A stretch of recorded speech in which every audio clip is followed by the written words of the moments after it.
Ever wonder if there's a way to beat the casino using science? In the 1970s, a group of physics students attempted exactly that, using trigonometry and a wearable computer to predict the outcome of roulette. Their story is a wild ride of brilliance, risk, and a shocking exit strategy. Let's see how they turned the laws of physics into a winning formula, and why they ultimately walked away from the glittering lights of Vegas. The allure and illusion of randomness. Las Vegas, a city that glitters with promises of fortune and whispers of folly. The rhythmic click-clack of the roulette wheel spins a hypnotic tune, a melody that has captivated gamblers for centuries. Each spin promises a chance encounter with destiny, a fleeting moment where a tiny white ball can transform lives with a single bounce. But is this destiny truly random, or is there a way to outsmart the wheel, predict its secrets, and turn the odds in your favor? Enter a group of unassuming physics students in the 1970s. Unlike the high rollers dropping fistfuls of cash on the green felt, these students weren't enthralled by the allure of chance. Instead, they approached the roulette table with a healthy dose of skepticism. They believed that the seemingly chaotic dance of the ball and the wheel wasn't entirely random. There had to be a way, they reasoned, to identify patterns, to exploit subtle inconsistencies, and ultimately to crack the code of roulette. Their audacious plan wasn't fueled by a hunger for wealth, but by a scientific curiosity. They were fascinated by the very idea that randomness could be tamed, that with careful observation and calculation, the unpredictable could be predicted. This wasn't about blind luck. It was about harnessing the power of science to understand the intricate mechanics behind the game. Their journey wouldn't be a walk in the park. Casinos are notorious for their tight security and razor-sharp awareness of unusual betting patterns. To pull off their scheme, these students would need to be as cunning as they were intelligent. They would have to transform themselves from wide-eyed scholars into masters of disguise, operating in the shadows of the opulent casinos, the brains behind the bet.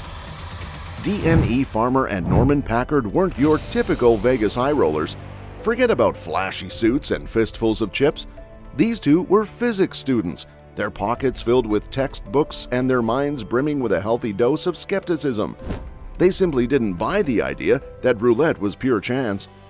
The hypnotic click-clack of the roulette wheel, the iconic red and black squares, it all seemed so random, so unpredictable. But for Farmer and Packard, that randomness felt like a challenge. They suspected that beneath the surface, there had to be a pattern, a hidden order waiting to be discovered. Fueled by this curiosity, they started spending their free time not at the craps table, but hunched over lab tables and notebooks. They weren't interested in lucky charms or lucky numbers. Their weapons of choice were far more analytical: rulers, calculators, and a thirst for knowledge. They became students of the roulette wheel, meticulously measuring its every detail. The diameter of the wheel, the weight of the ball, the distance between the slots, every millimeter was carefully documented. They even observed the croupier, the person who spins the wheel and releases the ball. How much force did they use? Did their technique vary from spin to spin? But the real detective work began when the wheel started to spin. Farmer and Packard spent hours at casinos, not placing bets, but simply watching. They observed the ball's erratic journey, the way it bounced off the deflectors, and the final, agonizing click as it settled into a numbered slot. They noticed subtle inconsistencies. The ball didn't always travel the same path. The wheel didn't always spin at a perfectly constant speed. These tiny variations, invisible to the untrained eye, were like whispers in the casino's cacophony, and Farmer and Packard were determined to decipher their message. Their late nights weren't spent partying, but poring over physics textbooks. They delved into the world of motion, forces, and friction. They wanted to understand the exact dance between the ball, the wheel, and gravity. If they could translate these physical principles into a formula, they theorized, they could predict where the ball would land. The idea was audacious, bordering on crazy. But for Farmer and Packard, the challenge was irresistible. They weren't just trying to win money, they were trying to prove that science could outsmart randomness, that even in the heart of glitzy Vegas, the laws of physics still held sway. Deconstructing the dance. The physics students of economic enterprises knew they couldn't just waltz into a casino and start winning big. Roulette, despite its glamorous image, wasn't pure luck.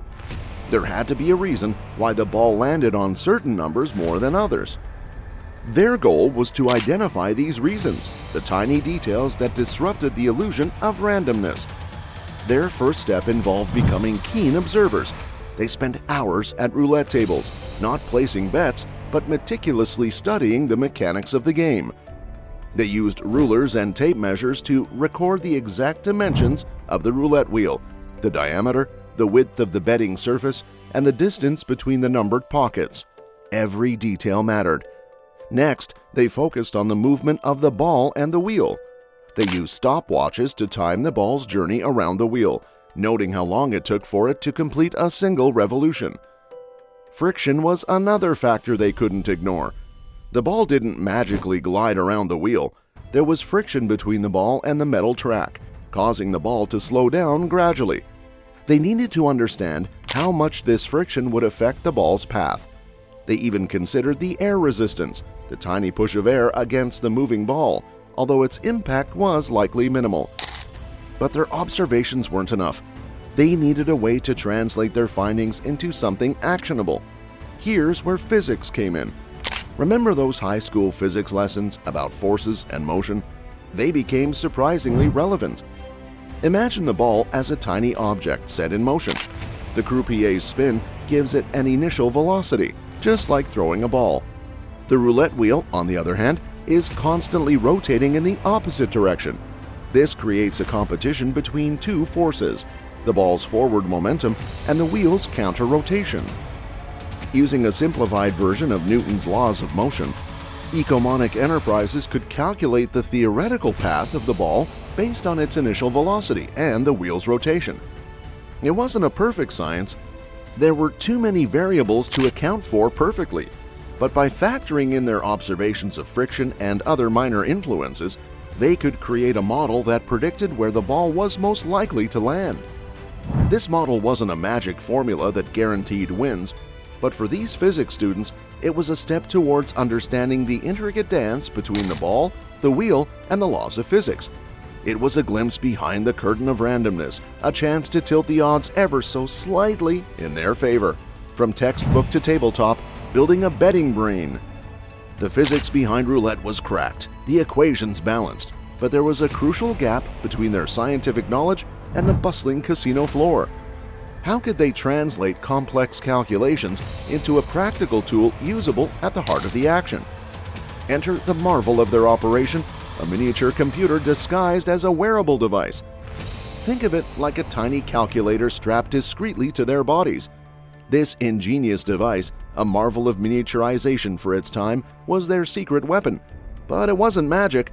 It relied on a clever combination of pre-programmed information and real-time data collection. Before heading to the casino, economic enterprises would meticulously observe a specific roulette wheel. They'd measure the time it took for the wheel to complete a full rotation and the speed at which the ball bounced around the rim. This crucial information was then fed into the wearable computer. Here's where the physics came into play.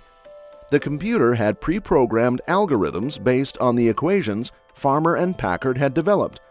These algorithms factored in the size of the wheel, the observed ball and wheel speeds, and even tiny details like the friction between the ball and the wheel. Imagine the computer as a tiny physics whiz. Once it received the data about the specific roulette wheel, it would whir into action, running the pre-programmed calculations based on the scientific principles they'd discovered. But the computer wasn't going to announce the winning number with a booming voice.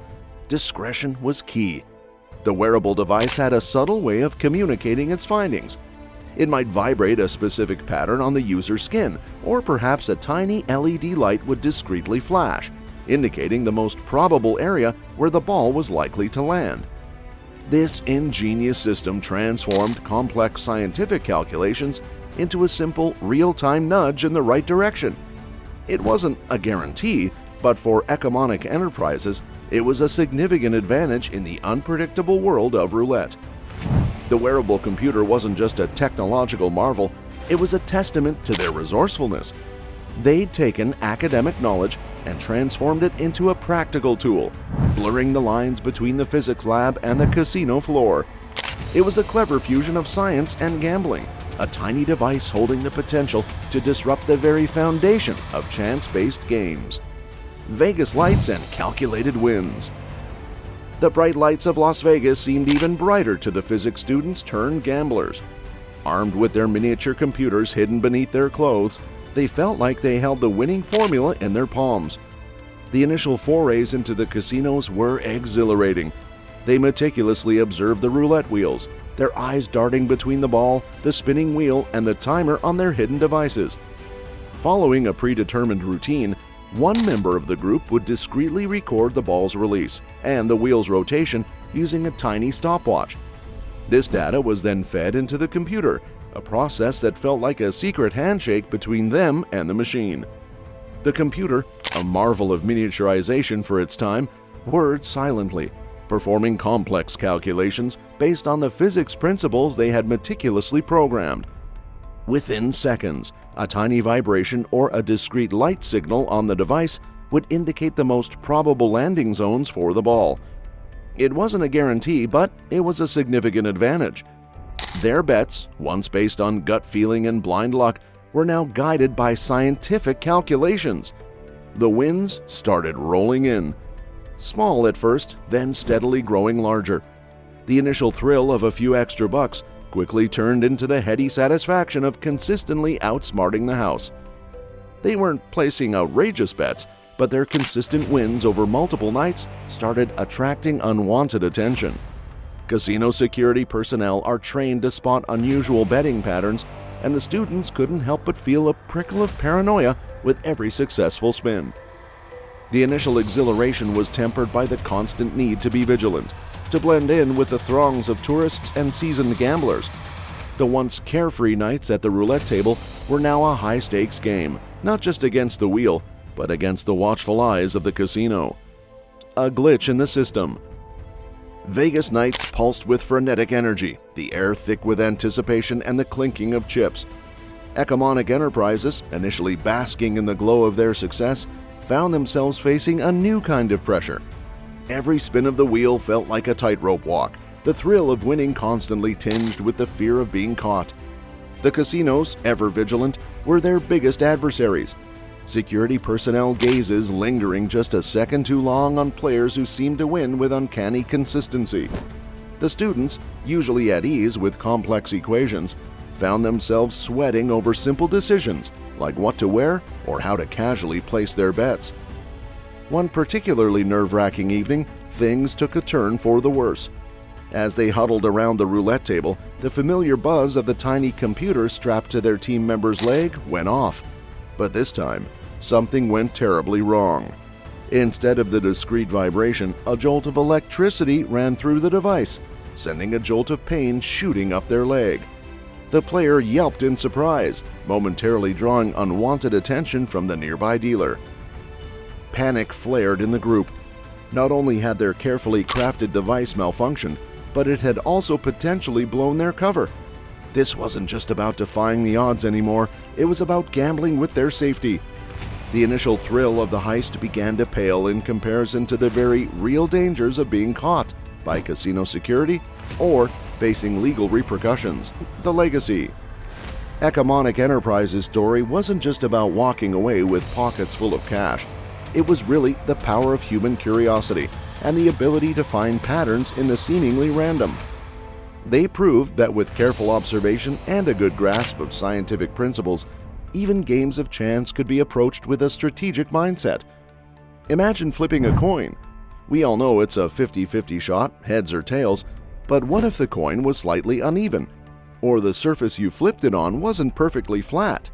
These tiny imperfections could influence the outcome no matter how slight.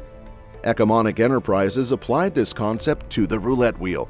They identified subtle inconsistencies, variations in the wheel's speed, the ball's trajectory, and the friction between the two. By meticulously studying these factors, they cracked the code, turning the unpredictable into a problem they could solve with math. Their story isn't just about physics geeks outsmarting casinos, although That is pretty cool. It's like the world around us is filled with hidden patterns, waiting to be discovered. From the weather to the stock market, there's a science behind everything, even if it appears random at first glance. Those boys left a question for all of us. Have advancements in technology and security made their method obsolete? What do you think? Just tell us in the comments, and don't forget to share this story with your friends who enjoy a good dose of science and intrigue. And also, hit that subscribe button.